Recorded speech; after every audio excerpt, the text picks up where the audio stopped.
안녕하세요. 반갑습니다. 저는 광주 성정교회에서 교제하고 있는 이승환 형제입니다. 반갑습니다. 새해 복 많이 받으십시오. 설을 앞두고 있어서 이렇게 인사를 드려봤습니다. 어쨌든 새해 복 많이 받으시고요. 지금 교회당을 짓고 있죠. 그래서 지금 간이적으로 이제 잠시 장막 생활을 하고 계시는데 가야 될 곳이 있기 때문에 조금 불편하더라도 우리가 감수할 수가 있잖아요. 마찬가지로 우리가 가야 될 새하늘과 새 땅이 있기 때문에 잠시 이 세상 머무르면서 조금 불편할 수도 있어요. 하지만은 잘 감내하고 또 그곳을 가는 것을 소망한다면요, 다 즐겁게 또 이 시간들을 보낼 수 있을 거라는 생각이 듭니다. 그래서 교회당도 잘 지어졌으면 좋겠고요. 그리고 천국 갈 준비도 잘 되어져서 나중에 같이 천국 가게요. 알겠죠? 네, 같이 기도하고 함께 말씀 나누겠습니다. 언제나 저희를 사랑하시는 하나님 아버지 정말 감사합니다. 주께서 저희를 그토록 사랑하셔서 죄를 물마신 같이 하고 하나님과 원수되었던 저희 불쌍한 영혼들을 십자가에 피 흘려 돌아가 주심으로 말미암아 우리가 구원함을 얻고 또 천국의 소망을 가지고 살아갈 수 있도록 허락해 주신 주님 정말 감사합니다. 또한 이 몸대 교회 가운데 저희를 맡겨주시고 돌보아 주시고 또 양육해 주심 더욱더 감사드립니다. 여전히 우리는 하나님의 뜻을 온전히 알지 못하고 살아가는 인생들입니다. 저희 마음들을 항상 일깨워 주셔서 하나님의 뜻을 온전히 알 수 있게 도와주시옵고 그 뜻에 순종하는 삶을 살아가는 가운데 주님을 경험하는 삶을 살 수 있도록 도와주시길 바랍니다. 또 이 마지막 때에 복음 전파라는 귀한 사명을 허락하시고 그 일에 동참케 하심 더욱더 감사드립니다. 우리 주변에 나와 관계를 맺고 있는 그 영혼들을 정말 불쌍히 여기는 마음을 가질 수 있고 불쌍히 여기는 눈을 가질 수 있게 도와주시옵고 그들에게 복음을 전하는데 힘쓰는 가운데서 만나는 많은 어려움과 고난도 있지만 능히 감당할 수 있도록 저희와 함께 해주시길 바랍니다. 또한 전국 우리나라에서는 새해 첫 날을 맞이하는 설날이라는 귀한 명절이 또 다가오고 있습니다. 이번 설 명절을 통하여 잠시 또 휴식을 또 취할 수 있는 그런 시간도 가질 수 있고 더더욱이나 우리의 삶을 통해서 또 하나님의 영광을 돌리고 또 사랑하는 가족 친지들에게 또 복음을 전할 수 있는 귀한 기회로 보낼 수 있도록 주님께서 도와주시길 바랍니다. 전도를 하는 발걸음마다 입술마다 담대함과 용기를 허락해 주시길 바랍니다. 또한 이 전주 북북교회에서 새로운 교회당을 건축하고 있습니다. 항상 함께 기도하고 또 희생하고 수고하는 가운데서 이 교회당이 지어질 수 있게 주께서 도와주셨고 공사가 진행되는 과정마다 아무런 사고 없이 순적히 모든 일이 이루어질 수 있도록 도와주시길 바랍니다. 새롭게 건축되는 그 교회당에서도 또한 더욱 많은 영혼들이 더욱더 구원받고 또 성장하는 교회가 되어질 수 있도록 주님께서 도와주시길 바랍니다. 오늘 하루라는 귀한 시간도 허락해 주시고 오늘 하루를 살아갈 수 있게 도와주셔서 감사합니다. 또 이곳에 말씀을 사모하고 주님을 사모하는 마음으로 성도님들이 한자리에 모였습니다. 이 마음 가운데 하나님의 귀한 말씀 한 말씀이라도 심겨질 수 있게 도와주시옵고 그 말씀이 우리 삶 가운데서 적용되어 살아 역사할 수 있게 도와주시길 바랍니다. 이곳에 함께해야 되지만 함께하지 못한 지체들도 있습니다. 어디 있든지 주님께서 지켜주시고 돌봐 주시길 바랍니다. 혹 우리 가운데 병중 가운데 계신 분들도 있습니다. 치료의 손길로 함께 하셔서 또 건강한 모습으로 교제 안에 머무를 수 있게 허락해 주시길 바랍니다. 이 전주 북북교회 항상 주님께서 지켜주시고 돌봐주시길 바라옵고 오늘 이 시간 또한 주님께서 친히 주관해 주시길 바랍니다. 이 모든 것 우리를 영원히 사랑하시는 예수 그리스도의 이름으로 기도드립니다. 아멘. 시편 1편 말씀을 함께 찾아보도록 하겠습니다. 시편 1편입니다. 시편 1편 말씀입니다. 시편 1편입니다. 시편 1편 말씀 구약 804페이지 부분에 있습니다. 약 804페이지 부분의 시편 1편 말씀입니다. 여긴 줄을 잡아주시면 정말 감사하겠습니다. 줄을 잡아주시고요. 시편 1편 말씀 1절부터 6절까지입니다. 같이 한번 읽겠습니다. 복 있는 사람은 악인의 꾀를 좇지 아니하며 죄인의 길에 서지 아니하며 오만한 자의 자리에 앉지 아니하고 오직 여호와의 율법을 즐거워하여 그 율법을 주야로 묵상하는 자로다. 저는 시냇가에 심은 나무가 시절을 좇아 과실을 맺으며 그 잎사귀가 마르지 아니함 같으니 그 행사가 다 형통하리로다. 악인은 그렇지 않으며 오직 바람에 나는 겨와 같도다. 그러므로 악인이 심판을 견디지 못하며 죄인이 의인의 회중에 들지 못하리로다. 대저 의인의 길은 여호와께서 인정하시나 악인의 길은 망하리로다. 다시 한번 인사드리겠습니다. 새해 주님이 주시는 복을 많이 받으시면 좋겠습니다. 며칠이 지나면은 우리나라 최고의 명절인 무슨 명절이 다가오고 있죠? 설날이 다가오고 있습니다. 우리나라는 양력설을 세는 게 아니고 음력설을 세고 있죠. 그 음력설을 세고 있는 다른 나라들도 많이 있더라고요. 중국도 음력설을 세고 있고요. 대만도, 베트남도, 인도네시아도, 말레이시아도 이쪽도 음력설을 세고 있더라고요. 근데 양력설을 세는 곳도 있어요. 북한은 양력설을 세고요. 여기 가까운 나라 일본도 양력설을 세고 있더라고요. 그래서 우리는 이 음력설을 뭐라고 얘기하냐? 구정이라고도 얘기를 하죠. 1월 1일은 신정이라고도 얘기를 하고요. 이 구정, 정월 대보름이라고도, 정월 초하루라고도 이렇게 얘기를 하고 있고요. 그리고 음력설 이렇게 얘기를 하고 있죠. 우리는 이 설날을 한자어로는 원일, 그리고 원조, 세수, 세초 이렇게 연두, 연초 이렇게 얘기도 하긴 하는데 새 첫날이라는 의미를 갖고 있어요. 새롭게 맞이하는 첫날 아침이라는 의미를 갖기도 합니다. 묵은 해를 보내고 새로운 한 해를 시작하는 명절, 그게 바로 설날이잖아요. 설날 하면 뭐가 떠오르세요? 에? 떡국, 세배. 이제 좀 발전하자고요. 떡국, 새, 우리 학생들 세뱃돈 이렇게 하는데 좀 더 발전해서 첫날이죠. 묵은 해를 보내고 새로운 한 해를 시작하는 그 날이잖아요. 우리 인생에 있어서 새로운 첫날이 언제죠? 구원받은 날. 묵은 그 죄들을 다 청산하고 새로운 날을 맞이하는 그날이 언제냐? 우리가 죄의 형벌로부터 자유롭게 되는 구원을 받는 날, 영생을 얻는 그날이 바로 우리에게 있어서 설날이라고 보시면 좋겠습니다. 이제 설날 다가오면요, 이제 그걸 먼저 생각해 보면 좋을 것 같아요. 한 차원 오늘 전주북부교회 수준이 높아졌습니다. 그죠? 주안에서 수준이 높아졌으니까 이제 그런 것들 생각해 보시면 좋을 것 같고요. 이 설날이 되면은 이렇게 덕담을 나누고 인사를 나누게 되죠. 제가 맨 처음에 인사 나눴던 것처럼 새해 복 많이 받으세요라는 이런 인사를 서로 나누게 돼 있습니다. 참 복을 좋아하죠. 우리나라 사람들은 복을 좋아합니다.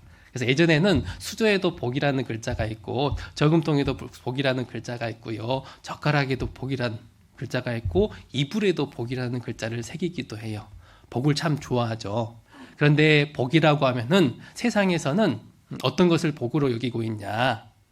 2001년에요. 모 카드 회사에서 새해를 맞이해서 덕담을 나누는 인사를 건네게 됩니다. 그게 뭐였냐면요. 여러분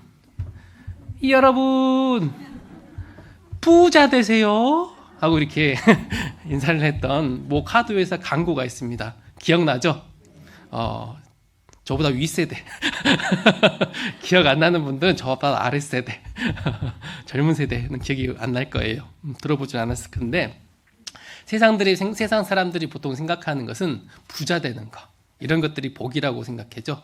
그러니까 부자 되세요 하는 그 광고를 보면서 너도 올 한 해 부자가 됐으면 좋겠다라는 그런 마음을 품은 사람들이 참 많았을 거예요.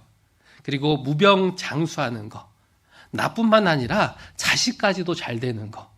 나뿐만 아니라 자식뿐만 아니라 손주까지도 잘 되는 거. 이런 것을 어떻게 보면 육신적인 것을 복이라고, 육신적으로 잘 되는 것을 그걸 복이라고 보통들 생각하고 새해 복 많이 받으시라고 이렇게 인사를 나누게 됩니다. 그런데 진정한 복은 무엇이죠? 영생 복락이죠. 예수님을 통해서 십자가의 피를 통해서 얻게 되는 그 영생의 복, 그 복을 받는 것이 진정한 복입니다. 그래서 지금 설날을 앞두고요, 새해 복 많이 받으시라는 인사도 서로 나누는데 우리 구원받은 성도님들이 정말 어떻게 했을 때 복된 삶을 누릴 수가 있는지를 생각해 보면 좋겠다라는 생각이 들어서 이 시편 1편 말씀을 제가 준비하게 되었습니다. 그런데 잘 들어보면요, 여러분들이 모르고 있는 말씀을 듣는 것이 아니세요. 다 알고 있는 말씀인데 잠시 잊고 사니까 그것을 다시 한번 상기시켜 드리고 싶어서 그래서 이 말씀을 준비해 보게 되었습니다. 듣는 가운데 맞아, 내가 이런 복된 삶을 누려야 되는 사람인데 라는 생각으로요, 올 한 해 그런 복된 삶을 살 수가 있었으면 좋겠습니다. 그러면은 좀 전에 읽어봤던 그 본문 말씀을 1절부터 다시 한번 제가 읽으면서 말씀을 드리도록 하겠습니다. 1절 말씀 제가 다시 한번 읽겠습니다. 복 있는 사람은 악인의 꾀를 좇지 아니하며 죄인의 길에 서지 아니하며 오만한 자의 자리에 앉지 아니하고. 시편 1편 말씀은 어떤 사람이 복 있는 사람인지를 잘 설명해 주고 있는 말씀입니다. 그 첫 번째 내용을 뭐라고 말씀하고 계시냐면은 악인의 꾀를 좇지 아니하며 죄인의 길에 서지 아니하며 오만한 자의 자리에 앉지 아니하고. 악인의 꾀, 죄인의 길, 오만한 자의 자리, 이 죄에 대해서 얘기하고 있죠. 그런데 죄라는 게 어떤 특징을 갖고 있냐? 죄라는 것은 자꾸 발전하는 특징을 갖고 있다라는 거예요. 자꾸 죄는 내버려두면은 더 부풀어지게 되고 발전하게 된다라는 것을 우리가 이 말씀을 통해서 알 수가 있습니다. 그렇기 때문에요, 악인의 꾀, 악인의 생각이 들어온 것에서 이것을 절제 통제하지 못하고 돌이키지 못하면 어디로 들어서게 되냐? 죄인의 길에 들어서게 돼 있고요. 죄인의 길 과정에서 우리가 절제하지 못하고 통제하지 못하고 돌이키지 못하면요, 이제는 오만한 자의 자리에 앉는 자리까지 나아갈 수밖에 없다라는 거예요. 죄는 자꾸 발전하게 돼 있다라는 것입니다.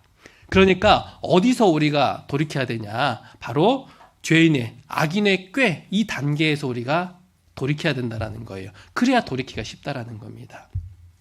또 한편으로 무슨 생각할 수가 있냐? 이 죄인의 꾀를, 악한 생각, 이것을 통제하지 못하면은 우리가 더 많은 죄를 짓도록 우리가 나아갈 수밖에 없다라는 것을 알 수가 있어요. 그러니까 작은 악한 생각 하나도 우리가 작지 않은 것으로 여겨야 되고요, 별거 아닌 것으로 여기면 안 된다라는 거예요. 그 작은 생각 하나도요, 심각하게 생각하고 그 단계에서 돌이켜야만이 우리가 죄로부터 멀어질 수가 있다라는 것입니다. 아가서 2장 15절에 보시면은 이런 말씀이 있어요. 우리를 위하여 해가지고요, 여우, 곧 포도원을 허는 작은 여우를 잡으라. 우리의 포도원에 꽃이 피었음이니라 라는 말씀이 있어요. 우리를 위해서 여우를 잡으래요. 우리의 포도원에 작은 여우를 잡으래요. 왜냐하면은 우리 포도원에 뭐가 피었냐면요, 꽃이 피었기 때문에 그래요. 자, 포도원에 꽃이 피었는데 여우가 들어왔어요. 그럼 뭘 망가뜨리죠? 꽃을 망가뜨리죠. 꽃을 망가뜨리면 뭐가 문제가 돼요? 열매가 맺히지가 않잖아요. 그러니까 꽃이 피었기 때문에 여우를 잡아서 꽃을 망가뜨리지 않도록 해야 된다. 결국 열매가 맺혀지지 않기 때문에 그렇다라는 거예요. 그런데 잘 보시면은 우리의 포도원이에요. 우리를 위하여.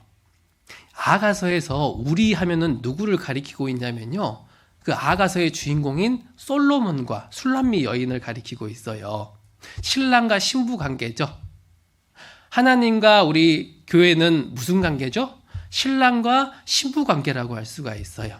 결국 그 신랑과 솔로몬과 술람 여인의 관계를 그걸 통해서 뭘 교훈해 주고 계시냐? 바로 주님과 우리와의 관계 가운데서 우리가 어떤 모습을 취해야 되는지를 우리에게 교훈해 주고 있는 말씀들이 많이 있습니다. 그러면은 작은 여우를 잡으라 그랬죠. 왜 잡아야 되냐? 신랑과 신부 관계에 문제가 발생하기 때문에. 주님과 우리 관계에 아무리 작은 것이라도요, 내버려 두면은 그게 문제가 될 수 있기 때문에 잡으라는 거예요.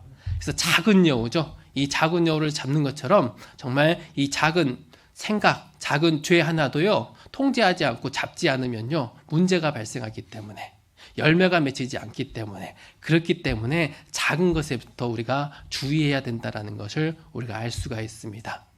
바로 이 악한 꾀에서부터 우리가 통제하고 돌이켜야 된다는 거예요. 로마서 8장 5절로 7절 말씀해 보시면요, 육신을 좇는 자는 육신의 일을 생각하고 영을 좇는 자는 영의 일을 생각하죠.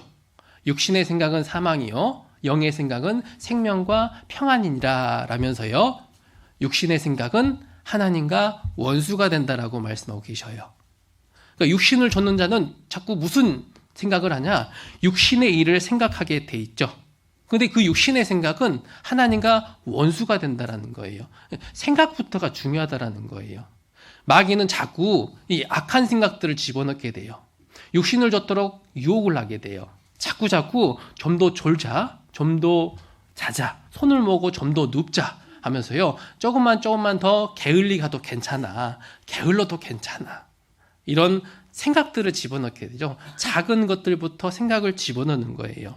너 하고 싶은 대로 해. 세상 사람들 봐봐, 자기 하고 싶은 대로 다 하잖아. 너 하고 싶은 대로 해도 괜찮아.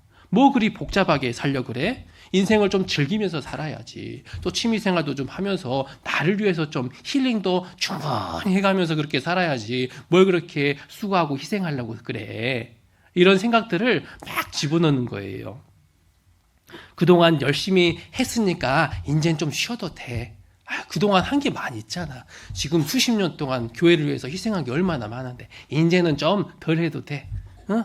남들이 이제 새롭게 구원받은 그분들이 해야지. 우린 고생했으니까 다음 세대들이 해야지 하면서 이렇게 자꾸 그런 육신의 생각들을 우리 마음 가운데 집어넣을 수도 있다라는 거예요.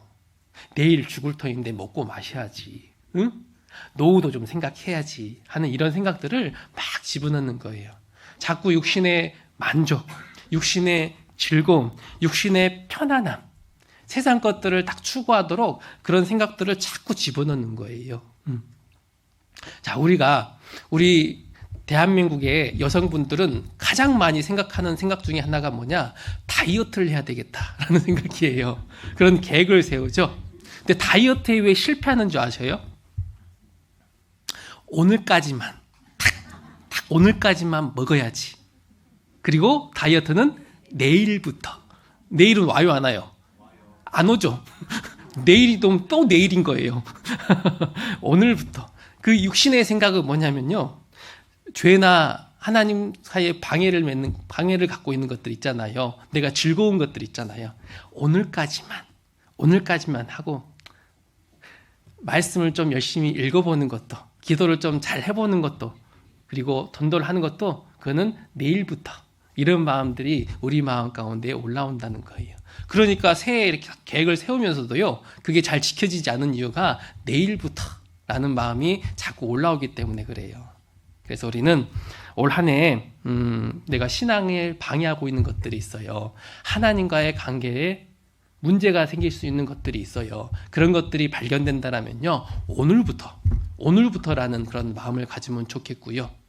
그리고 오늘부터 돌이키고 오늘부터 멀리하는 삶을 살았을 때 정말 올 한 해 하나님이 주시는 복을 많이 받을 수 있을 거라는 생각이 듭니다.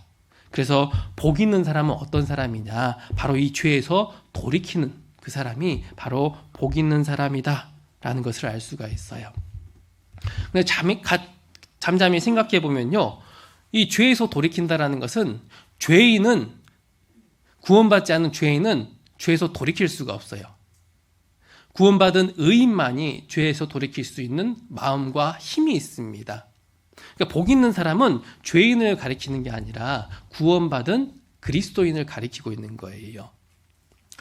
잠언 4장 19절에 보시면요, 악인의 길은 어둠 같아서 그가 거쳐 넘어져도 그것이 무엇인지 깨닫지 못한다라고 이렇게 말씀하고 계셔요. 그러니까 죄인들은 걸려 넘어져도 그게 뭔지도 몰라요. 그게 죄인지도 모르는 거예요. 그렇기 때문에 아무리 죄를 짓더라도요, 돌이키려는 마음들이 일어날 수가 없다라는 거예요. 하나님 앞에서 죄를 자연스럽게 지어간다라는 것입니다. 그런데 의인은 돌이키려는 마음과 힘이 있어요. 그 마음과 힘이 어디서 나올까요? 2절 말씀 통해서 나올 수가 있겠죠. 오직 여호와의 율법을 즐거워하여 그 율법을 주야로 묵상하는 자로다라는 말씀처럼 하나님의 말씀의 빛이 내 마음 가운데, 내 인생 가운데 쫙 비춰지면요, 그러면은 돌이키려는 마음이 생기고요, 돌이키려는 힘이 생길 수가 있다라는 거예요. 우리가 제일 처음에 죄에서 돌이킬 때도 마찬가지였어요. 그리고 죄를 알지도 못하고 살아가는 그 가운데서 우리가 성경 강연의 말씀을 듣다 보니까 인생은 하나님 앞에서 죄가 너무나 많구나라는 것을 어떻게 알 수가 있었냐? 말씀의 빛이 쫙 비춰지니까 더러운 죄가 보이기 시작한 거예요. 그러니까 그 죄에서 돌이키고 구원받고자 하는 마음이 생기게 되었죠. 그래서 말씀을 통해서 구원함을 받게 되는 영광을 누리게 되었습니다. 구원받고 나서도 마찬가지예요. 말씀의 빛이 쫙 비춰졌을 때 그때 내가 그것을 돌이키려는 마음이 생기고요, 그리고 힘이 생길 수가 있다라는 거예요. 우리가 어두움 가운데 어느 방에 들어가서요, 이렇게 딱 너무 피곤해서 잠을 자려고 누웠어요. 너무 피곤해서 아무런 정신이 없이 누워서 자고 있는데 아침에 딱 일어나서 빛이 들어와서 주변을 살펴보니까 쓰레기장이에요. 이러면 버떡 일어날까요? 거기서 굴를까요? 버떡 일어나게 돼 있죠. 손에 뭔가를 딱 쥐고 있었는데 어두운 같아져서 몰랐어요. 꿈틀꿈틀 거리길래 뭔지 몰랐는데 빛이 쫙 비춰지니까 손에 벌레가 있어요. 그러면 놔요, 안 놔요? 놓게 돼 있죠. 우리 마음 가운데 더러운 죄가 말씀의 빛이 딱 비춰졌을 때 그때 죄라는 게 발견되고 어떻게 되냐? 놓고자 하는 마음이 생기는 거예요. 돌이키려는 마음이 생기는 거예요. 말씀의 빛이 딱 비춰져야만이, 그래야만이 우리가 돌이키려는 마음이 생기는 겁니다. 우리가 결단을 통해서 돌이켜야 된다는 마음도 필요하지만요, 말씀의 빛이 비춰지면은 자연스럽게 그것을 돌이키려는 마음이 생길 수 있다라는 겁니다. 그래서 가룟 유다는요, 예수님의 제자였어요.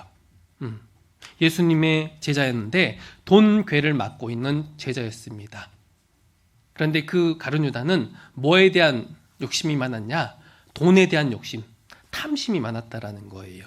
그래서 자꾸 돈괴에서 돈을 훔쳐가고 있었어요. 그런데 한 번만 훔친 게 아니라 자꾸 훔쳤다라는 거예요. 그 탐욕을 통제하지 못하니까 어떻게 돼요? 죄인의 길에 들어서게 돼버리는 거죠. 그러면서 이 돈을 훔쳐가면서요, 계속해서 탐욕을 부리는 거예요. 돈에 대한 탐욕을 부리니까 그 탐욕이 가득하다라는 것을 뭘 통해서 알 수가 있냐? 마리아가 예수님에게 300데나리온이나 되는 향유옥합을 드리게 되죠. 근데 그걸 아까워해요. 차라리 자기가 의인인 것처럼 차라리 그것을 저기 가난한 사람에 나눠주었으면 좋았을 텐데 하면서 자기는 의인인 것처럼 이렇게 포장을 하죠. 근데 속마음은 뭐예요? 저 돈괴에 딱 집어넣으면은 내가 한몫 챙길 수 있을 텐데 라는 그런 마음이 있었던 거예요.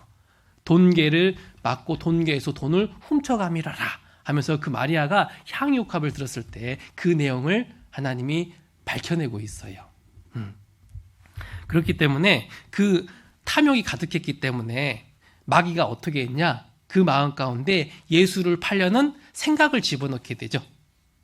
그죠? 그런데 그 생각을 집어넣고 생각을 계속 하고 있으니까 돈에 대한 탐욕이 있으니까 또 어떻게 되냐? 마귀가 그 속에 나중에는 들어가 버렸다 그랬어요.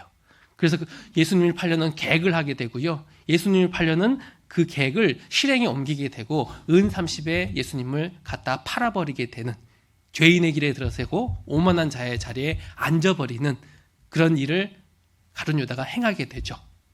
그런데 나중에 후회를 하게 되죠.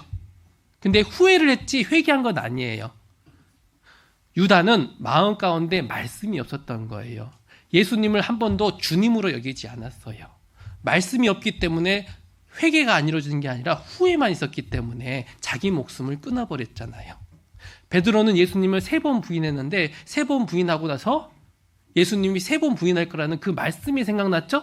말씀이 비춰지니까 돌이키려는 마음이 생겨나는 거죠. 다윗은 의인이었습니다. 다윗은 의인이었죠. 의인이었기 때문에 죄를 지을 수는 있었어요. 죄성이 여전히 있었기 때문에. 이 자기 백성들이 출전할 때가 있었던 거예요. 전쟁을 나갔을 때가 있었는데 전쟁을 나가는데 같이 나갔어야 되는데 좀 게으름을 피우고 싶었나 봐요. 그래서 낮잠을 자고 하루 늦지막 할 쯤에 일어나가지고요. 또 지붕을 살살 거닐고 있었어요. 근데 저기 밑에 누가 목욕을 하고 있어요? 딱 내려다 보니까 밧세바가 목욕을 하고 있는 거예요. 그런데 그 모습을 잠깐 보고 지나쳤으면 좋겠는데 뚫어져라 쳐다봤나 봐요. 그러니까 뭐라고 나와 있냐면 심히 아름다웠더라. 심히 아름다워 보였다라고 나왔어요. 심히 아름다워 보였던 거예요. 음욕이 올라왔겠죠. 그럼 거기서 돌이켰다 했어요. 그래서 거기서 딱 돌이켜야 됐는데 알아보잖아요. 누군지. 왜 알아보자고요? 남의 여인을. 거기서 또 돌이켜야 되는데 어떻게 해요? 불러들이죠.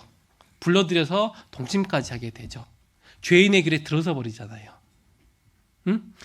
악인에게 생각을 통제하지 않으니까 길에 들어서 버리게 되잖아요.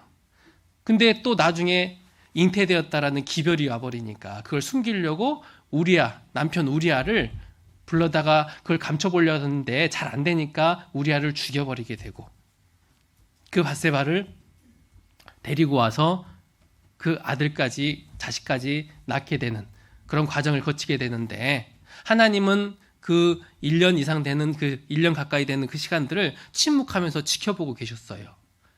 그런데 다윗은 돌이키지 않고 있었죠. 그런데 그 다윗에게 누가 오게 되었냐? 나단 선지자가 와서 그 죄를 지적하고 말씀을 딱 전해주니까 뭐가 보여진 거예요? 자기 죄가 여실히 마음 가운데 드러나게 되는 것을 보게 되고 바로 돌이키게 되는 거잖아요.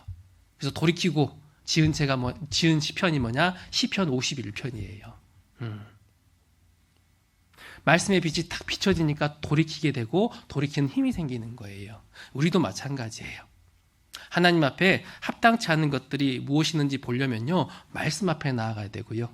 그걸 돌이키려는 마음과 힘이 어디서 나오냐면요, 말씀을 즐거워하고 그 율법을 묵상하는 가운데서 그 가운데서 돌이키려는 힘이 생길 수가 있다라는 것입니다.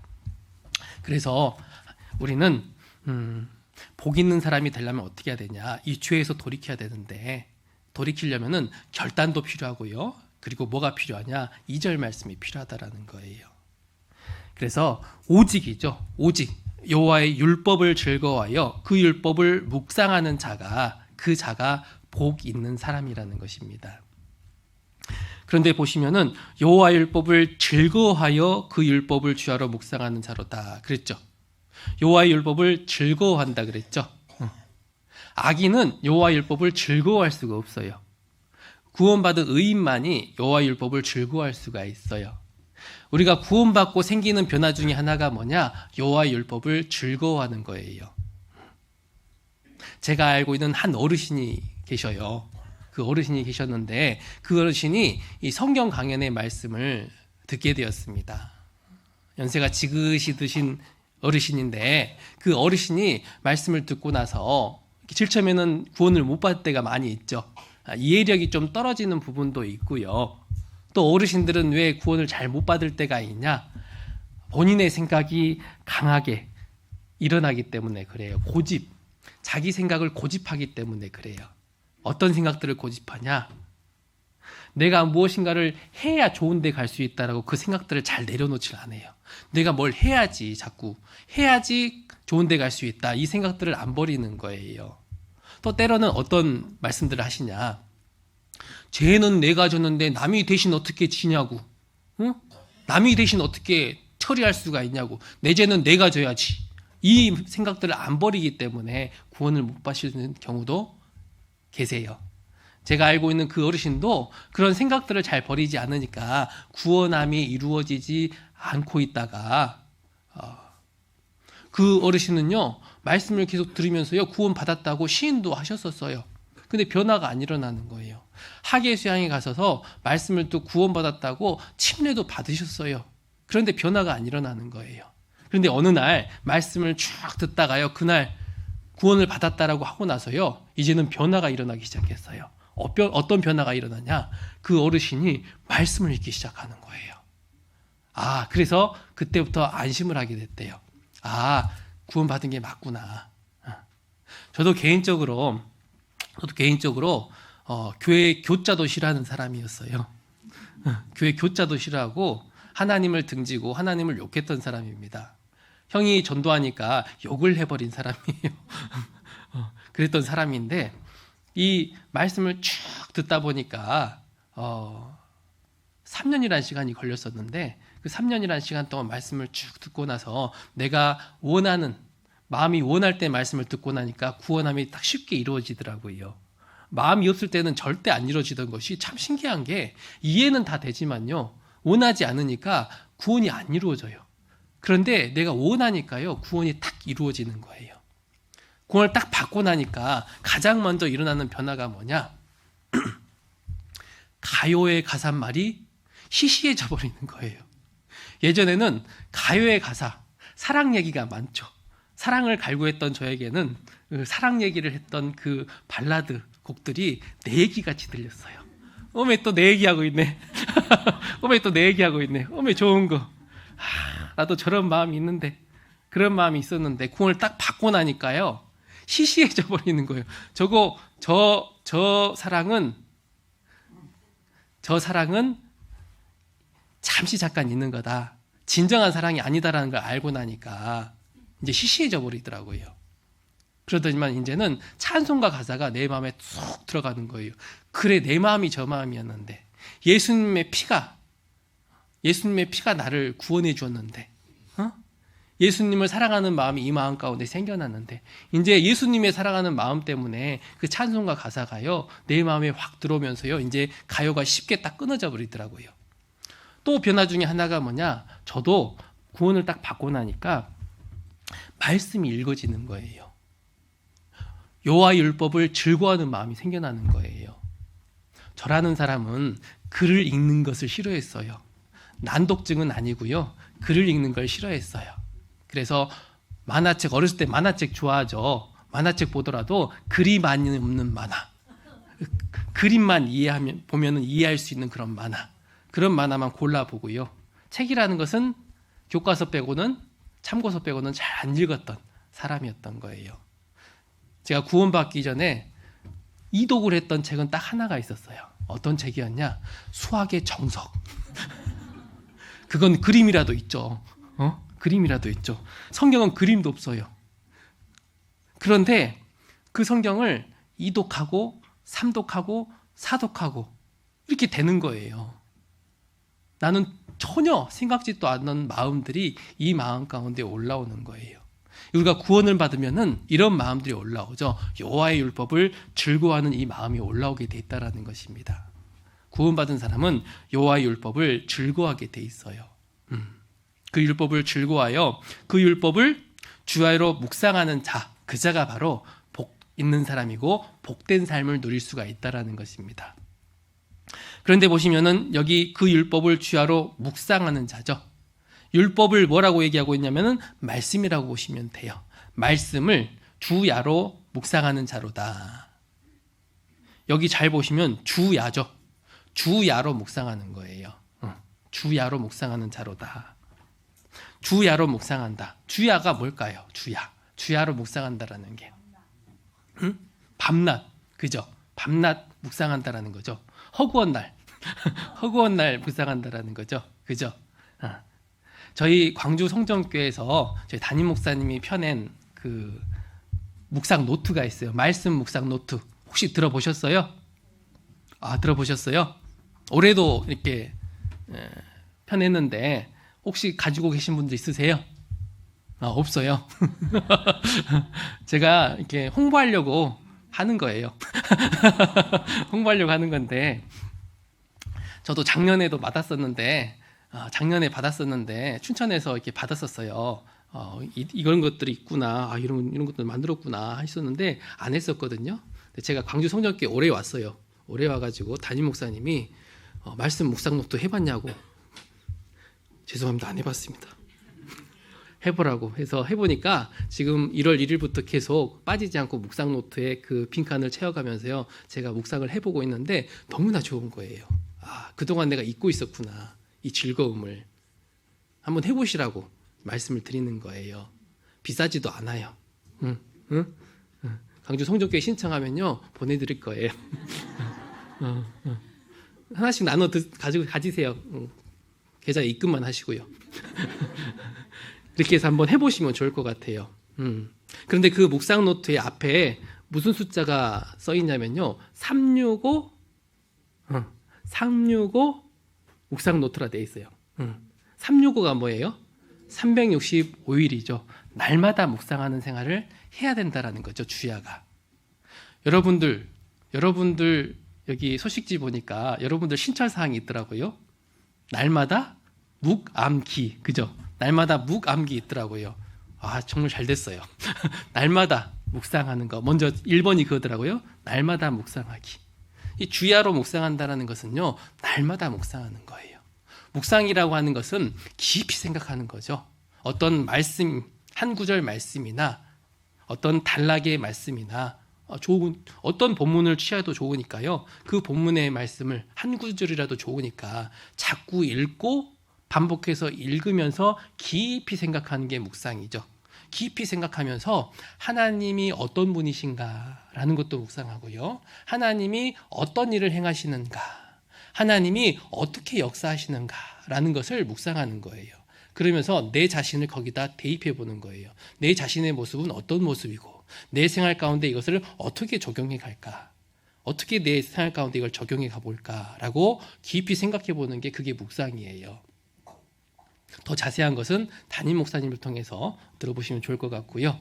이런 묵상을 주야로 묵상해야 된다는 것입니다. 근데 주야죠. 주야니까 언제 하는 게 좋냐? 아침에 하는 게 좋아요. 아침에 일어나가지고 좀 일찍 일어나서 말씀을 딱 묵상하면서요, 그 말씀으로 오늘 하루 살아가는 것이 그게 바로 주야로 묵상하는 거예요. 근데 또 주야죠. 아침에 묵상했으니까 땡, 이게 아니에요.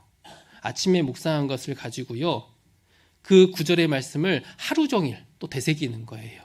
하루 종일 기회가 날 때마다, 틈날 때마다 그 말씀 바라보면서 또 생각해보고, 그 말씀 바라보면서 또 힘도 얻고, 그 말씀 바라보면서 이런 생활 가운데 어떤 상황 가운데 또 힘이 되기도 하고, 그렇게 하면요, 이 묵상한 말씀이 정말 삶에 적용이 되어가요. 힘이 되기도 하고 용기가 되기도 하고, 어떻게 보면은 주님과 교제를 하게 되는 것일 수도 있고요. 여러 가지 모습으로 우리 마음 가운데 이 말씀이 들어오게 돼 있습니다. 그게 묵상하는 거예요. 주야로 묵상하는 거예요. 그래서 묵상은 생각하는 데서 끝나는 게 아니고요, 적용까지 가야 돼요. 이 말씀의 꽃, 묵상의 꽃은 뭐냐? 그게 바로 그 말씀대로 순종하고 적용하는 것이 포함되어져 있다는 것을 잊지 않았으면 좋겠어요. 묵상하는 자로다, 여기에는요, 적용과 실천이 반드시 있다. 단지 생각하는 것에서 끝나는 것이 아니다 라는 것을 알 수 있었으면 좋겠습니다. 그래서 정말 복 있는 사람은 어떤 사람이냐, 이 죄를 멀리하고요, 죄에서 돌이켜서 오직 말씀을 듣고 읽고 묵상하는 가운데서 그 말씀을 삶 가운데 적용하고 실천해 가는 그 삶이 바로 복 있는 삶이고 복된 삶이다라는 것을 우리가 알 수가 있습니다. 그것을 삶 가운데 실천해 가면요, 정말 내 삶 가운데 실천해 가면은, 날마다 실천해 가면은 그 사람은 어떻게 되냐? 3절 말씀에 보시면요, 저는 시냇가에 심은 나무가 시절을 쫓아 과실을 맺으며 그 잎사귀가 마르지 아니함 같으니 그 행사가 다 형통하리로다. 저는 시냇가에 심은 나무와 같이 된다라는 거예요. 날마다 묵상하는 삶은 시냇가에 심은 나무와 같은 삶이 된다라는 것입니다. 여기 잘 보시면은 시냇가에 심은 나무죠. 심은 나무예요. 누군가 갖다 심은 나무라는 거예요. 옮겨 심은 나무라는 것입니다. 야생에 있는 그런 나무가 아니라 그것을 옮겨 심은 나무라는 거예요. 일부러. 그래서 쉬운 성경에 보시면요, 이렇게 번역을 했더라고요. 그들은 마치 시냇가에 옮겨 심은 나무와 같습니다 라고 이렇게 번역을 했더라고요. 누가 갖다 심었다라는 것입니다. 물가에 심은 나무. 저희 광주 송정이 바로 물가에 심은 나무예요. 송정. 송정이란 지명이 굉장히 많이 있더라고요. 송정. 저기 서울에도요, 송정동이라는 곳이 있고요. 저기 부산 해운대구에도요, 송정동이 있어요. 울산에도 있고요. 강릉에도 있고요. 저기 경기도 광주에도 이 송정동이라는 곳이 있어요. 전주는 있을까요, 없을까요? 송정동은 못 찾아봤는데 송정중앙로는 있더라고요. 근데 보통의 송정하면요, 소나무 송자에다가 정자를 사용해요. 그러니까 소나무 숲에 정자가 있었나 봐요. 그게 지명이 돼가지고 그렇게 사용을 하고 있는 거예요. 그런데 저희 광주 송정만 유일하게 정자를 사용하지 않고요, 물가 정자를 사용하고 있어요. 물 주변에 있는 소나무 숲. 실제로 송정 지역이 이 극락강하고 황룡강이 만나가지고 영산강으로 흘러들어가는 이 곳에 송정이란 지역이 있거든요. 그래서 물가에 심은 나무, 송정. 그걸 알고 나니까 저희 교회 이름에 자부심이 생기더라고요. 광주는 더 좋은 뜻이 있어요. 빛고울. 빛이 있는 고울이죠. 빛이 나는 고울. 참빛 대신 예수님. 그죠? 복음의 빛이 바라는 고울. 그러니까 얼마나 좋아요. 그래서 전주 북부 한번 생각해 봤어요. 전주는 온전할 전자, 고울 주자예요. 온전한, 주님 앞에 온전한 우리 성도들. 북쪽은 성경에 보시면 하나님이 임재하는 장소로 보통 이렇게 얘기를 하고 있어요. 굉장히 좋아지죠. 갑자기 전주 북부가. 여러분들의 수준이 오늘 또 높아지고 있어요. 전주 북부가 바로 하나님 앞에 온전한 삶을 사는 가운데 주님의 임재를 경험하는 교회. 그게 바로 우리 전주 북부교회. 여러분들의 수준이 오늘 많이 높아졌습니다. 어떤 사람은 그렇게 생각할 거예요. 꿈보다 해몽이라고. 그런데 이왕에 교회의 명예에 그렇게 의미를 부여한다면요, 더 사랑하는 마음이 생기지 않을까라는 생각이 들어요. 이 물가에 심은 나무, 물가에 심은 나무라 그랬죠. 그런데 물가에 심은 나무의 특징이 시절을 조차 과실을 맺으며 그 잎사귀가 마르지 않는데요. 왜 시절을 조차 과실을 맺을 수 있고 이 잎사귀가 마르지 않느냐, 그 이유를 알 수 있는 또 성경 구절이 있어요. 예레미야서로 가볼게요. 예레미야 17장입니다. 예레미야 17장. 예레미야 17장 7절 8절입니다. 예레미야 17장 7절 8절입니다. 예레미야 17장 7절 8절 말씀 1077페이지, 구약 1077페이지 부근에 있습니다. 예레미야 17장 7절로 8절 말씀 찾으셨으면 같이 읽겠습니다. 그러나 무릇 여호와를 의지하며 여호와를 의뢰하는 그 사람은 복을 받을 것이라. 그는 물가에 심기운 나무가 그 뿌리를 강변에 뻗치고 더위가 올지라도 두려워 아니하며 그 입이 청정하며 가무는 해에도 걱정이 없고 결실이 그치지 아니함 같으리라. 물은 여호와를 의지하며 여호와를 의뢰하는 사람은 복을 받을 것이라. 시편 1편 말씀과 유사하죠. 그죠? 그 복을 얘기하면서요, 8절 말씀에 그는 물가에 심기운 나무가 그 뿌리를 강변에 뻗치고 더위가 올지라도 두려워 않고 그 입이 청정하여 가무는 해에도 걱정이 없고 결실이 그치지 아니함 같으니라 하면서요, 시편 1편 말씀과 참 유사한 모습을 보이고 있어요. 그런데 우리 그 이스라엘 땅, 우리가 잘 알죠. 이스라엘 민족이 회복하고 나서 그 땅이 회복됐지요. 갈릴리 호수의 수량이 적었던 그 갈릴리 호수의 수량이 풍부해지면서요, 관계 시설을 다 설치해가지고 작물마다 물을 공급해 줌으로 말미암아 그 황무지 같은 정말 사막과 같은 그런 땅에다가 이 식물을 자라게 하고요, 열매를 맺히게 하는 그런 기술들을 갖다가 농사를 짓고 있습니다. 그것도 참 놀랍죠. 관계시설을 통해서도 공급이 이루어지는 거죠. 물과 양분이 공급이 이루어지는 거예요. 관계시설을 통해서도 그렇게 열매를 맺히는데 물가에 심기였으면 얼마나 열매를 잘 맺힐까요? 여기 보시면요, 물가에 심기운 나무가 그 뿌리를 강변에 뻗치고 있기 때문에 그러니까 청정하고 열매를 맺혀간다는 거예요. 더위가 오더라도, 가물이 오더라도, 가뭄이 들더라도 문제가 없는 거예요. 왜냐하면 뿌리가 어디에 뻗쳐져 있냐? 뿌리가 강변에 뻗쳐져 있기 때문에, 강가에 뻗쳐져 있기 때문에 그 뿌리를 통해서, 강을 통해서 물과 양분을 충분하게 공급받을 수 있기 때문에 아무리 더위와 가뭄이 오더라도 문제가 없다라는 것입니다. 그런데 더위가 온다 그랬죠. 더위가 온다라는 것은 또 우리 인생 가운데 뭐가 온다라는 거예요? 고난이 올 수 있다라는 것을 얘기하고 있어요. 가물 수도 있다 그랬다는 거죠. 더위보다 한 단계 더 발전하는 거잖아요. 그러니까 우리가 고난이 올 수가 있는데 고난에 고난이 더해질 수가 있고 그 고난이 점점 길어질 수도 있다라는 거예요. 우리 인생들에게 그런 것들이 주어질 수 있다라는 것입니다. 나에게 그럴 수도 있고요, 우리 가족들에게 그런 일들이 생겨날 수 있다. 고난이 올 수가 있다라는 거예요. 경제적으로 어려움이 올 수도 있는 것이고요. 그리고 어떤 질병이 나에게 오거나 가족들에게 질병이 와서 괴로움을 겪고 있을 때도 있고요. 어떤 사고로 인해서 어려움을 겪을 때도 있어요. 그런 사고와 질병이 아니더라도 사람의 관계 가운데서, 교회 안에서나 직장에 가서나 가정에서나 사람의 관계 때문에 어려움을 겪고 있는 그런 분들도 있습니다. 때로는 오해를 받을 때도 있어요. 참 오해를 받고 살 때는 참 힘들더라고요. 그런 오해를 받을 때도 있어요. 어떤 때는요, 정말 가뭄처럼 욥기 보시면은 욥이라는 인물은 정말 수많은 고난이 한꺼번에 주어지는 것을 보게 되죠. 그 욥의 고난을 보면서요, 나도 이런 고난이 주어진다라면은 불평불만 않고 살 수 있을까? 그런 생각이 들 정도예요. 그런 욥처럼 정말 견디기 힘든 것과 같은 그런 엄청난 고난들이 나에게 또한 주어질 때도 있다라는 거예요.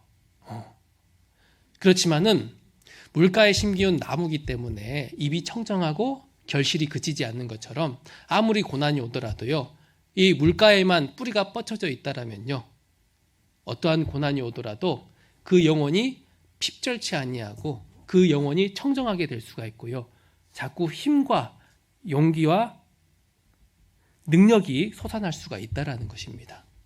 우리가 물가에 심기운 나무가 되면요. 그리고 시절마다 시절을 쫓아서 열매를 맺죠. 내적인 열매를 맺힐 수가 있고요, 외적으로는 또 전도의 열매를 맺힐 수가 있고요. 열매가, 결실이 끊이지 않을 수 있다라는 거예요. 왜냐하면은 물가에 심기운 나무기 때문에. 그러면 이 물가에 심은 나무는 마치 어떤 모습을 얘기하는 거냐, 어떤 모습을 이렇게 비유하고 있는 거냐. 이 시편 92편을 가보시겠습니다. 시편 92편입니다. 시편 92편 12절 13절입니다. 시편 92편 12절 13절 말씀입니다. 시편 92편 12절 13절 말씀, 구약 870페이지 부근에 있습니다. 시편 92편 12절 13절 같이 읽겠습니다. 의인은 종려나무같이 번성하며 레바논의 백황목같이 발육하리로다. 여호와의 집에 심겼으며 우리 하나님의 궁정에 흥황하리로다. 의인은 종려나무같이 번성하게 된다 그러죠. 레바논의 백항목같이 왕성하게 발육을 하게 된대요. 성장이 이루어지는 거죠. 여호와의 집에 심겼으며, 여호와의 집에 심겼기 때문에, 그렇기 때문에 그렇게 될 수가 있다라는 거예요. 우리 하나님의 궁정에서 흥황하리로다. 여호와의 집에 심겼다. 여호와의 집이 어디냐? 바로 교회죠. 교회에 잘 심겨진 사람은 그렇게 왕성하게 발육하고 청정하며 결실이 끊이지 않는다라는 것을 우리에게 보여주는 것입니다. 이 교회는요, 하나님이 우리를 갖다 심은 거예요. 우리가 세상 가운데서 죄만 짓고 죄 가운데 살고 있는 우리 사람들을 구원해가지고요, 구별해내서 어디에다 갖다 심은 거냐? 세상에서 뿌리를 뽑아가지고요, 이 교회에다가, 구별된 무리, 교회에다가 갖다 심은 나무들이라는 거예요. 구원받은 성도는 이렇게 강가에, 물가에 심은 나무, 교회에 심은 나무라는 것입니다. 그렇기 때문에 교회는 뭐가 흐르고 있냐? 물이 흐르고 있어요. 강이 흐르고 있어요. 강이 흐른다는 게 뭐냐? 성령이 흐르고 있다는 거예요. 성령이 역사하는 그 교회, 거기에 뿌리를 깊숙이 뻗은 사람은요, 물가에 심은 나무처럼 언제나 청정하고 그리고 열매를 계속해서 맺혀가는 것을 우리에게 교훈해 주고 있는 말씀입니다. 그래서 우리는 이 성령이 임하시는 교회를 떠나서는 안 되는 거예요. 우리가 청정하기 위해서는, 우리가 결실을 맺히기 위해서는 교회를 떠나서는 우리가 아무것도 할 수가 없는 거예요. 그리고 그 교회 안에서 오직 여호와의 율법을 즐거워하여 그 율법을 주야로 묵상하는 자로다. 말씀이 깨달아지는 게 혼자 잘해서 깨달아지는 게 아니에요. 모든 성도와 함께 있으면서 교회 안에 머물러 있어야만이 그 말씀을 통해서 깨달아지는 것들이 생겨나는 거예요. 교회를 떠나서 혼자 말씀을 잘 읽고 있고 묵상한다면서 신앙생활 잘하고 있다라는 분들 만나게 돼요. 그런데 그 삶을 보면요, 잘 살고 있는 게 아니거든요. 지식적인 것은 어떻게 성경을 통해서 얻을 수 있겠지만요, 신앙과 관련된 영적인 것들을 깨닫는 것은 몸된 교회 안에 성도와 함께 있을 때 주님께서 깨닫게 도와주시게 돼 있습니다. 그래서 이 말씀을 매일 묵상하고 그것을 행하는 가운데 말씀을 경험하고 적용하는 삶은 물가에 심은 나무처럼요, 청정하고 결실이 끊이지 않는다라는 거예요. 성령은 이 말씀을 벗어나서 역사하지 않으세요. 그렇기 때문에 우리가 말씀을 어떻게 깊이 묵상하냐에 따라서, 뿌리를 얼마나 깊이 내냐에 따라서 그 말씀을 통해 흐르는 이 물이 신의 물이 될 수도 있는 것이고요, 어느 때는 이 물이 강이 될 수도 있는 것이고요, 바다와 같이 드넓은 그런 물이 될 수도 있다라는 거예요. 그러니까 우리가 매일매일 말씀을 즐거워하고 묵상하는 것은 너무나 중요한 것이다 라는 것을 우리가 알 수가 있습니다. 다시 시편 1편 말씀으로 가보시겠습니다. 시편 1편 말씀에 가보시면요, 시편 1편 3절 말씀 제가 다시 읽겠습니다. 저는 시냇가에 심은 나무가 시절을 쫓아 과실을 맺으며 그 잎사귀가 마르지 아니함 같으니 그 행사가 다 형통하리로다. 매일매일 주야로 묵상하는 자는 시냇가에 심은 나무와 같은데 그 나무와 같이 또 그 행사가 형통하게 된대요. 그 모든 행사가 형통하게 된다. 범사가 형통하게 된다라는 것입니다. 우리가 만사 형통하면 괜히 기분이 좋잖아요. 그렇죠? 내 삶이 형통했으면 좋겠어 라는 그런 마음을 갖고요, 만사 불통보다는요, 만사 형통이 되기를 우리가 원하는 마음들이 있습니다. 맨 처음에 복에 대해서 얘기한 것처럼요, 만사 형통에 대해서도요, 사람들은 어떻게 생각해요? 금수저로 태어나서 좋은 대학에 들어가서 좋은 직장도 좀 얻고 또 그 회사의 중역이 좀 돼가지고요, 좀 잘 나가는 거, 아니면 사업가로서 성공하는 거, 세상에 이름을 남기는 거, 요번에 노벨상을 받은 것처럼 내가 좀 노벨상 좀 받고 이렇게 사람들한테 인정을 받고 살면은 무병장수하고요, 자식도 잘 되고 손주도 잘 되는 이런 일들이 바로 만사 형통하다라고 우리가 생각하는 부분들이에요. 그런데 성경에서 얘기하는 형통이라는 것은 다르더라고요. 그게 형통이 아니라는 거예요. 진정한 형통은 이것이다라는 것을 알 수 있는 장면이 있습니다. 그 장면이 어디냐? 요셉의 삶을 보면요, 그의 형통이 무엇인지를 우리가 잘 알 수 있는 그런 모습들이 있어요. 창세기 39장 가보시겠습니다. 창세기 39장입니다. 창세기 39장 2절입니다. 창세기 39장 2절 말씀입니다. 창세기 39장 2절 말씀, 구약 59페이지 부근에 있습니다. 창세기 39장 2절 말씀 같이 읽겠습니다. 여호와께서 요셉과 함께 하심으로 그가 형통한 자가 되어 그 주인 애굽 사람의 집에 있으니. 자, 39장 23절도 보시겠습니다. 39장 23절. 39장 23절 이것도 같이 한번 읽겠습니다. 전옥은 그의 손에 맡긴 것을 무엇이든지 돌아보지 아니하였으니 이는 여호와께서 요셉과 함께 하심이라. 여호와께서 그의 범사에 형통케 하셨더라. 여기 보시면은 요셉의 삶, 세상 사람들이 생각하는 만사 형통을 요셉의 삶에 갖다 적용해 보면요, 이게 무슨 만사 형통이냐, 만사 불통이라고 보통들 생각할 수가 있습니다. 왜냐하면은 요셉은 맨 처음에는 솔직히 만사 형통한 것처럼 보였어요. 가족 중에 가장 사랑받는, 아버지 야곱에게 가장 사랑받는 아들이었거든요. 그래서 채색옷도 갖다 입히고, 아버지가 정말 사랑했던 아들이었는데 그 아들의 입장에서 있을 때는요, 저 요셉의 삶이 만사 형통하구나 라고 보통도 생각할 수가 있습니다. 그런데 그 삶이 자꾸 문제가 발생하기 시작해요. 형들이 무엇을 하고 있는지 잘 알아보고 오려고 아버지의 심부름을 통해서 형들한테 갔는데 형들이 배신을 하게 되죠. 배신을 해서 팔아버리게 됩니다. 팔아버려서 요셉이 어디로 내려가게 되냐? 애굽으로 내려가게 돼요.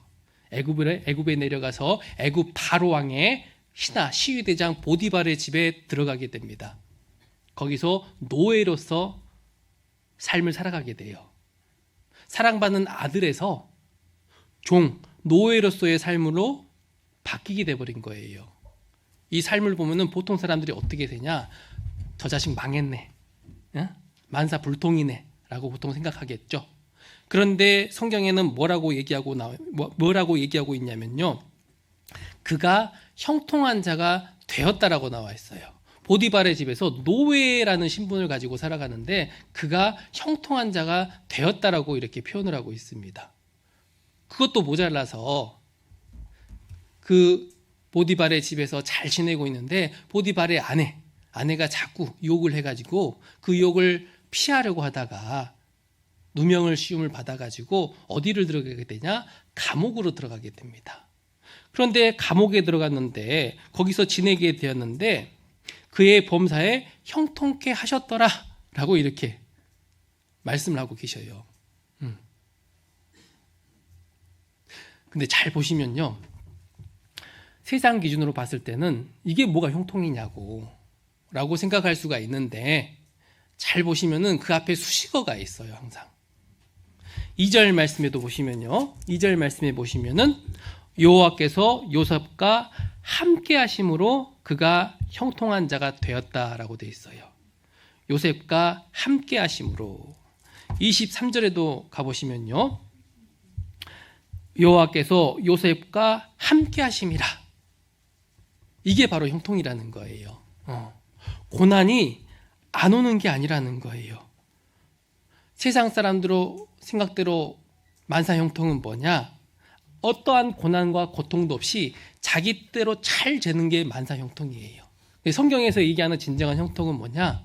잘 되는 것도 형통이겠지만은 고난과 고통이 오더라도 여호와 하나님이 함께 하시는 삶은 그게 바로 형통한 삶이다라는 것을 우리에게 교훈해 주고 계십니다. 아까 물가에 심은 나무도 더위가 안 오는 게 아니죠? 더위가 온다라는 거예요. 가물 때가 안 오는 게 아니죠? 가물 때가 온다라는 거예요. 그렇지만 청정하고 결실이 맺어진다라는 것입니다.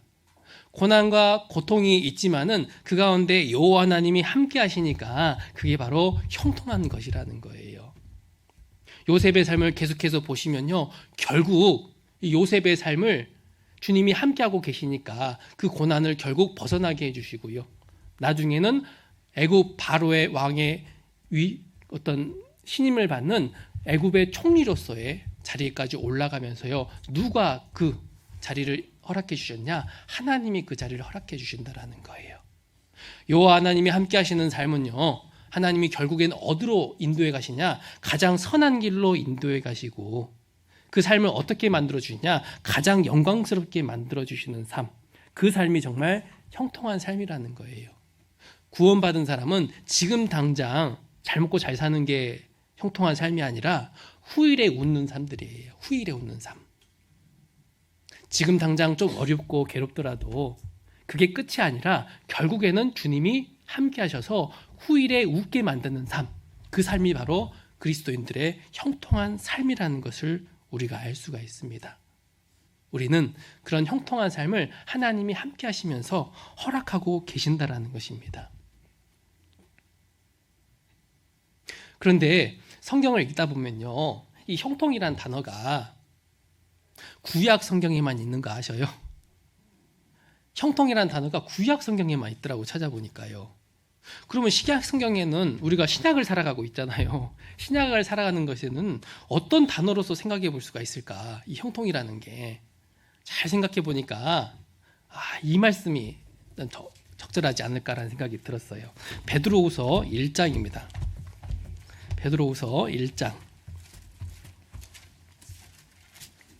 베드로후서 1장입니다.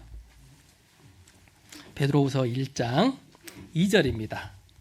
베드로후서 1장 2절입니다. 베드로후서 1장 2절 말씀입니다. 신약 383페이지 부분에 있습니다. 베드로후서 1장 2절 말씀 같이 읽겠습니다. 하나님과 우리 주 예수를 알므로 은혜와 평강이 너에게 더욱 많을지어다. 하나님과 우리 주 예수를 알므로 말미암아 은혜와 평강이 더하는 삶, 이게 바로 형통한 삶이지 않을까. 이 하나님과 우리 주 예수를 알므로, 하나님과 우리 주 예수를 안다라는 것은 그냥 지식적으로 아는 게 아니라 우리의 삶을 통해서 실제로 경험하는 것을 얘기해요. 여호와의 율법을 주야로 묵상하는 자로다. 그 말씀을 주야로 묵상하는 사람은 하나님과 우리 주 예수를 더욱더 알아가게 돼 있어요. 알므로 은혜와 평강이 너에게 더욱 많을지어다. 주님이 주시는 은혜와 주님이 주시는 평강이 넘치는 그 삶, 그 삶이 바로 형통한 삶이겠구나라는 것을 생각해 보게 되었습니다. 그래서 이 베드로도 그 은혜와 평강에 대해서 거론하고 있고요. 바울도 서신서를 볼 때 항상 우리 주 예수, 우리 하나님 우리 아버지와 주 예수 그리스도로조차 너희에게 평강이 있을지어다, 은혜와 평강이 있을지어다, 이런 인사들을 건네게 돼 있어요. 요한도 마찬가지예요. 이런 인사들을 성도들에게 건네고 있어요. 은혜와 평강이 더욱더 넘치는 삶이 되기를 구하고 있는 그 모습을 우리가 볼 수가 있습니다. 정말 형통한 삶, 신약에서는 은혜와 평강이 넘치는 그 삶, 결국 알므로 말미암아, 더 경험함으로 말미암아, 함께 하심을 말미암아, 주님이 함께 하심으로 말미암아 그것이 우리에게 이루어질 수 있다라는 것입니다. 빌립보서 4장으로 가보겠습니다. 빌립보서 4장. 빌립보서 4장 9절입니다. 빌립보서 4장 9절 말씀입니다. 빌립보서 4장 9절 말씀. 빌립보서 4장 9절 말씀입니다. 이것도 같이 읽겠습니다. 너희는 내게 배우고 받고 듣고 본 바를 행하라. 그리하면 평강의 하나님이 너희와 함께 계시리라. 빌립보 성도들은요, 너희는 내게 배우고, 바울을 통해서 배웠어요. 구원함도 받고요, 바울을 통해서 계속해서 가르침을 받아서 그 신앙이 날로 성장할 수가 있었습니다. 그런데 받고 듣고 본 바, 바울을 통해서 배운 것도 있고 바울의 삶을 통해서 본 것도 있을 거예요. 그걸 보고 행하라는 거예요. 그리하면 평강의 하나님이 너희와 함께 계시리라. 우리도 마찬가지로 이 성경을 통해서 사도들 그리고 예수 그리스도의 가르침을 받고 있고요, 그 삶을 봄으로 말미암아 우리가 그걸 본대로 행하게 되면은 그러면은 평강의 하나님이 너희와 함께 계시리라. 평강의 하나님이 함께 계시기 때문에 그 삶이 어떻게 돼요? 은혜와 평강이 넘치는 삶이 될 수가 있죠. 형통하게 된다라는 거예요. 그 의미가 일맥상통하고 있어요. 예수님께서 부활하시고 나서 제자들에게 나타나서 가장 먼저 해주신 말씀이 뭔지 아세요? 너희에게 평강이 있을지어다. 너희가 이제 부활하신 예수님 자신으로 말미암아 죄의 형벌로부터 벗어나서 이제 평강을 누리는 삶이 시작되었다. 진정한 평강이 너에게 주어졌고 앞으로 계속해서 그 평강을 누릴 수 있는 그런 삶이 너희에게 주어졌다라는 것을 그들에게 선언해 주고 있는 거예요. 너희에게 평강이 있을지어다. 그래서 너희는 이제 임마누엘 예수님, 임마누엘 하나님, 너희와 함께 계시는 주님을 경험하는 삶을 살아갈 것이다 라는 것을 그들에게 말씀해 주고 계시는 것입니다. 결국 주님이 함께하는 그 삶이 바로 형통한 삶이요 은혜와 평강이 넘치는 삶이다라는 것을 알 수가 있어요. 그렇기 위해서는 어떻게 해야 되냐? 오직 여호와의 율법을 즐거워하여 그 율법을 주야로 묵상하는 사람은 정말 이런 하나님이 함께 하시는 삶이라는 거예요. 형통한 삶이라는 것이에요. 복된 삶이라는 것입니다. 우리 여호수아도 찾아보겠습니다. 여호수아 1장입니다. 여호수아 1장. 여호수아 1장. 여호수아 1장 8절입니다. 여호수아 1장 8절입니다. 여호수아 1장 8절 말씀입니다. 구약 319페이지 부근에 있습니다. 구약 319페이지 부근에 여호수아 1장 8절입니다. 이것도 같이 한번 읽겠습니다. 이 율법책을 내 입에서 떠나지 말게 하며 주야로 그것을 묵상하여 그 가운데 기록한 대로 다 지켜 행하라. 그리하면 내 길이 평탄케 될 것이라. 네가 형통하리라. 여기도 똑같이요. 율법책을 내 입에서 떠나지 말게 하며 주야로 그것을 묵상하여 그 가운데 기록한 대로 다 지켜 행하라. 그렇게 했을 때 그리하면 네 길이 평탄해질 것이고 네가 형통하리라. 범사에 형통케 될 수 있는 방법이 뭐냐? 주야로 묵상하고 그것을 지켜 행하는 것. 이것이 바로 형통해질 수 있는 길이다라는 것을 우리에게 말씀해 주고 계십니다. 그러니까 우리가 주야로 여호와의 율법을 묵상하는 생활이 너무나 중요하다라는 거예요. 그래서 아마 담임 목사님도 여기 날마다 묵상하기 이거를 일본어로 넣지 않았을까. 근데 묵상은요 단지 말씀 생활만 얘기하는 게 아니에요. 암묵기조, 기도 생활 얘기하고 있죠. 그것이 깨달아지고 그것이 삶에 적용되려면요 기도가 반드시 필요해요. 기도가 없이는요 말씀이 절대 깨달아질 수가 없다라는 거예요. 그래서 묵상에는요 말씀만 그냥 드립다 읽는 게 포함되는 게 아니고 기도도 같이 가야 된다는 거. 항상 기도와 말씀은 같이 가야 되는 거예요. 기도가 없이 성경만 읽게 되잖아요. 그러면요 교만해질 수가 있어요. 말씀을 없이 기도만 하게 되잖아요. 신비주의로 빠질 수가 있어요. 이게 하나님의 응답인가 봐 하면서 막 이렇게 성경의 뜻과 상관없이 이게 하나님의 응답인가 봐 잘못 빠질 수가 있다라는 거예요. 항상 말씀과 기도는 같이 가야 되는 거예요. 결국 묵상하는 자로다. 거기는요 정말 말씀 생활과 기도 생활을 날마다 꾸준히 해 나가야 될 것을 우리에게 교훈해 주고 있는 말씀입니다. 그것을 이스라엘 백성들에게도 제사를 통해서 명했던 장면이 있더라고요. 제가 이 묵상 노트를 하고 있으니까 자꾸 이런 것들이 더 많이 눈에 들어오더라고요. 깨달아지는 것들이 생겨나더라고요. 자, 출애굽기 29장입니다. 출애굽기 29장. 출애굽기 29장입니다. 출애굽기 29장 38절 39절입니다. 출애굽기 29장 38절 39절입니다. 출애굽기 29장 38절 39절 말씀 구약 127페이지 부근에 있습니다. 같이 읽겠습니다. 네가 단위에 드릴 것은 이러하니라. 매일 1년 된 어린 양 2마리니 한 어린 양은 아침에 드리고 한 어린 양은 저녁에 드릴지며. 이스라엘 백성들에게 이제 하나님이 모세를 통해서 명령을 내려주시게 됩니다. 성막을 지을 것을 명령해 주세요. 먼저는 성막을, 하나님의 나아가는 장소인 성막을 어떻게 해야 되는지 성막의 제도에 대해서 이 모세를 통해서 알려주게 되고요. 그 성막을 통해서 하나님께 나아가려면 누가 필요하죠? 제사장이 필요하죠. 제사장의 옷은 어떻게 지어야 되면서, 그리고 제사장은 위임식은 어떻게 진행을 했는지 그거에 대해서 앞에 설명을 해주세요.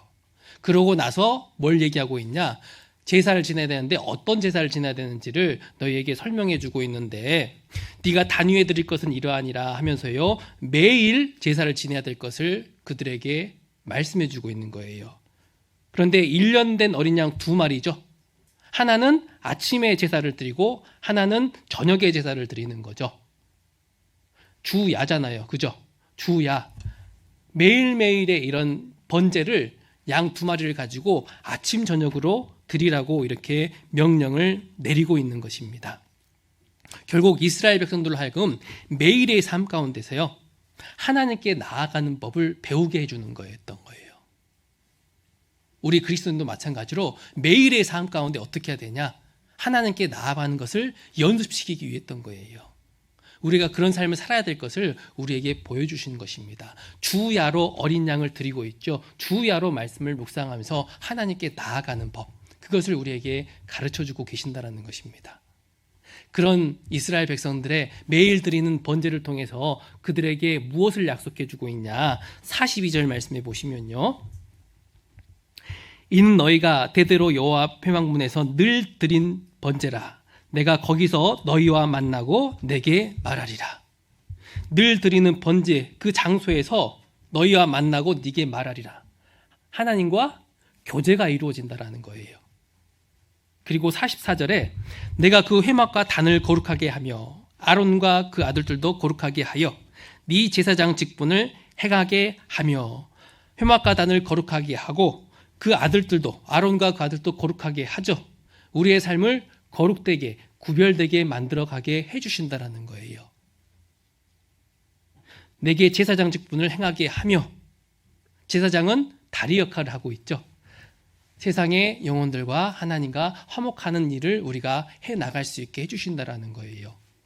45절에 내가 이스라엘 자손 중에 거하여 그들의 하나님이 되리니, 이스라엘 자손 중에 거한다. 우리의 삶과 함께하고 계신다. 그것을 실제로 경험할 수 있게 도와주신다라는 거예요. 형통하게 해준다라는 거예요. 제가 묵상을 하니까, 매일매일 묵상하니까 엊그제 금요일 날 분량이 여기였거든요. 이걸 딱 읽고 묵상하다 보니까 여기 보니까 내가 준비하고 있는 복 있는 사람과 거기에서 얘기하는 형통한 삶과 연결이 되네. 그러니까 딱 여기다 집어넣은 거예요. 여기다가 묵상을 하니까 자꾸 풍부해지는 거예요. 말씀이 풍부해지고, 그러니까 너무 감사한, 깨닫게 하니까 너무나 감사하는 거예요. 그 신령한 기쁨이 그 가운데 포함되어져 있다라는 것입니다. 그래서 우리가 말씀 일독 다들 계획 세우잖아요. 그런데 말씀 일독만 하지 말고요, 그냥 읽지만 마시고 그 여호와 율법을 즐거워하는 데서 멈추지 말고요, 그 말씀을 주야로 묵상하는 데까지 반드시 나아갔으면 좋겠어요. 그런데 매일매일 삶 가운데 많은 분량을 묵상할 수는 없잖아요.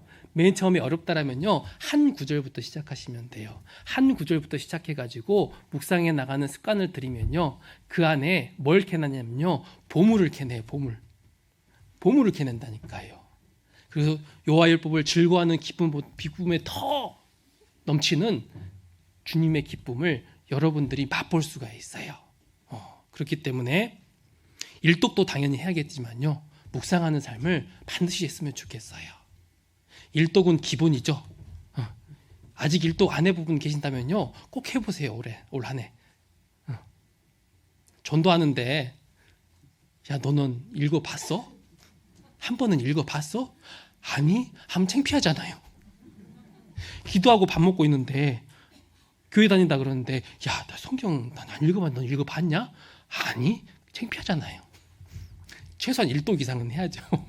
예? 우리가 1독도 중요하고요. 너무나 중요하지만 또 묵상하는 삶, 매일매일 묵상하는 삶은 너무나 중요한 것이다 라는 것을 잊지 않았으면 좋겠습니다. 그래서 올 한 해 그런 삶들을 꼭 가져봤으면 좋겠어요. 다시 본문으로 가보겠습니다. 다시 본문. 시간은 끝나가는데 안 끝날 것 같고 막 인자 3절 갔는데 그럴 것 같죠? 네, 마무리예요, 마무리. 자, 1장 1장 4절 5절 말씀을 보시겠습니다. 4절 5절 말씀. 4절 5절 말씀 보시면요. 악인은 그렇지 않으며 오직 바람에 나는 겨와 같도다. 그러므로 악인이 심판을 견디지 못하며 죄인이 의인의 회중에 들지 못하로다. 악인은 그렇지 않으며, 악인은 죄에서 돌이킬 수도 없고요. 여호와 율법을 즐거워할 수도 없고요. 율법을 묵상할 수도 없어요.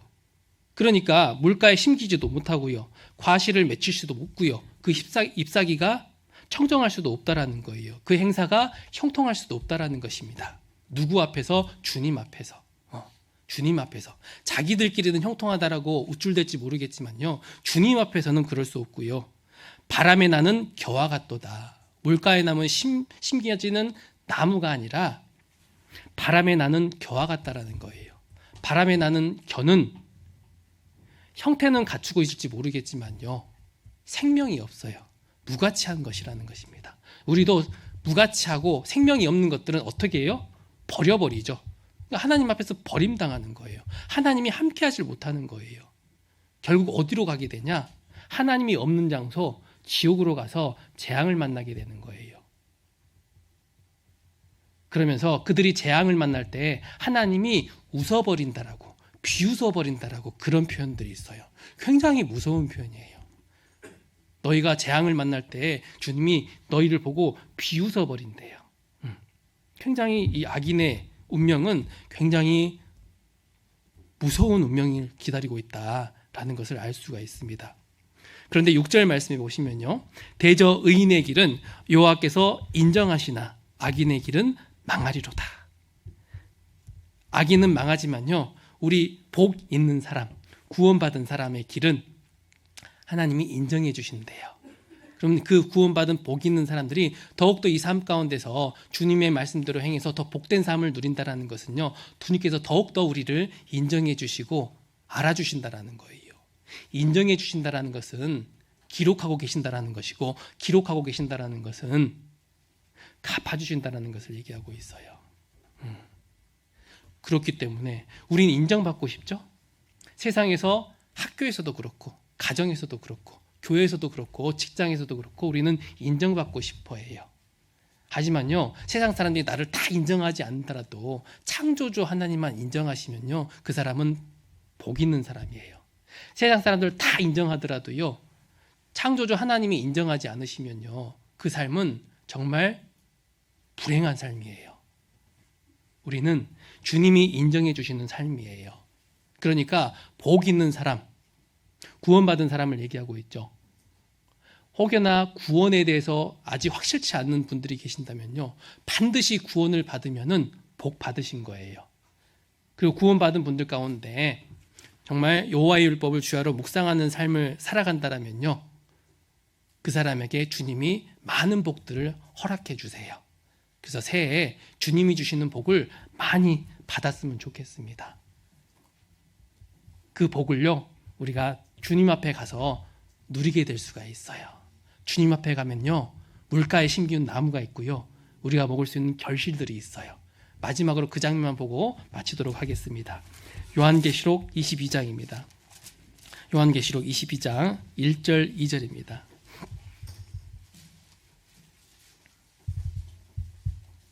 요한계시록 22장 1절 2절 말씀. 요한계시록 22장 1절 2절 말씀 같이 읽겠습니다. 또 저가 수정같이 맑은 생명수의 강을 내게 보이니 하나님과 및 어린 양의 보좌로부터 나서 길 가운데로 흐르더라. 강 좌우에 생명나무가 있어 12가지 실과를 맺히되 달마다 그 실과를 맺히고 그 나귀의 잎사귀들은 만국을 소성하기 위하여 있더라. 하나님과 어린 양의 보좌로부터 길 가운데로 생명수의 강이 흐르고 있고 그 좌우에 생명나무가 있죠. 심겨져 있죠. 거기서 달마다 실과를 맺힌다 그랬죠. 달마다 실과를 맺히고 있다라는 거예요. 이것을 또 누릴 수 있게 우리에게 허락해 주신다라는 거. 복 있는 사람은 해피엔딩이에요. 그 복을 누리는 삶은 영광스러운 해피엔딩이 기다리고 있어요. 그것을 바라보고 우리가 매일매일의 삶 가운데 주님의 말씀을 묵상하는 삶을 살 수가 있었으면 좋겠습니다. 기도하고 마치겠습니다. 언제나 저희를 사랑하시는 하나님 아버지 정말 감사합니다. 주께서 저희를 그토록 사랑하셔서 저희 구원하여 주셨고 또 이 몸대교회 가운데 맡겨주심 정말 감사합니다. 우리가 새해 결단하고 계획하고 있는 것들 반드시 삶 가운데 실천할 수 있게 도와주셨고 무엇보다도 여호와의 율법을 즐거워하여 그 율법을 주야로 묵상하는 그런 삶들이 될 수 있게 도와주셨고 그로 인해 형통을 누리며 또 복을 누리는 귀한 삶들이 될 수 있게 도와주시길 바랍니다. 그런 우리의 삶을 통하여 주님이 더욱더 영광 받으시길 바라옵고 그런 우리의 삶을 통하여 더 많은 영혼들이 주님께 인도되어질 수 있도록 도와주시길 바랍니다. 오늘 이후의 모든 시간들 또 함께 해주시고 설 연휴 또 안전하게 다녀올 수 있도록 주님께서 지켜주시길 바랍니다. 이 모든 것 우리를 영원히 사랑하시는 예수 그리스도의 이름으로 기도드립니다. 아멘.